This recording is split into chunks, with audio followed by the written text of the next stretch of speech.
Welcome, Future Party. It's Paul from the Future Party, and today we're diving into some major headlines that are shaking up the entertainment and fashion worlds. So grab your popcorn and let's get into it.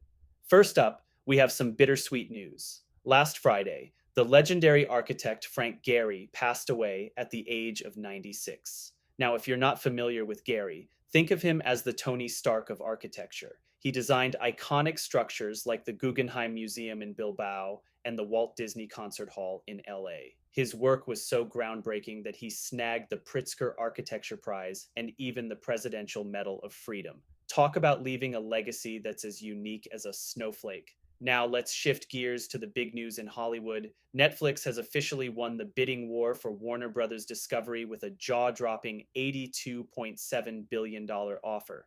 That's right, fam. We're talking about the biggest merger in Hollywood history. Imagine Netflix as the ultimate collector in a game of Monopoly, and they just landed Boardwalk and Park Place. But hold on, it's not all smooth sailing. Antitrust concerns are raising alarm bells, and we can expect a lengthy regulatory review. Netflix is set to acquire some heavy hitters: Warner Brothers Pictures, HBO Max, and even DC Studios. It's like they're assembling their own superhero team, but instead of capes, they're armed with streaming rights. And here's a twist: Netflix isn't just going to gobble up HBO Max. They plan to keep it as an option for subscribers, kind of like how you can choose between popcorn flavors at the movies. But not everyone is thrilled about this merger. Theater owners and industry bigwigs are sounding the alarm about decreased competition. It's like watching a high stakes game of chess where every move could change the landscape of entertainment.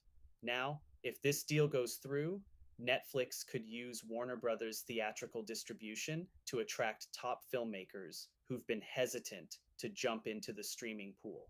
It's like Netflix is saying, hey, come on in, the water's fine. But if things don't pan out, Netflix has to cough up a $5.8 billion breakup fee. Ouch. Switching gears, let's talk fashion. Gen Z is shaking up the clothing market by renting instead of buying. The clothing rental market is currently valued at around 2.6 billion and is projected to hit 6 billion in the next decade. It's like the Netflix model, but for your closet. Why commit to a full wardrobe when you can rent that killer outfit for a fraction of the price? Platforms like Newly and Pickle are leading the charge, with Gen Z making up a significant portion of their users. Renting clothes is becoming the new norm, and it's not just about saving money, it's also about sustainability. Isabella de Murguia, a 27-year-old, has made over $25,000 this year just by renting out her clothes. That's some serious side hustle vibes. As we look to the future, it's possible that young people will be able to fit everything they own into a suitcase. Moving to smaller apartments? No problem. It's a minimalist dream come true. Before we wrap up, let's hit some quick hits. In entertainment, Daniel Kwan, co director of the Oscar winning film Everything Everywhere All at Once, is now helping craft LA's new city charter. Talk about a plot twist. And in tech, SpaceX is eyeing an IPO next year at a whopping $800 billion valuation. That's a number that could make even Tony Stark raise an eyebrow.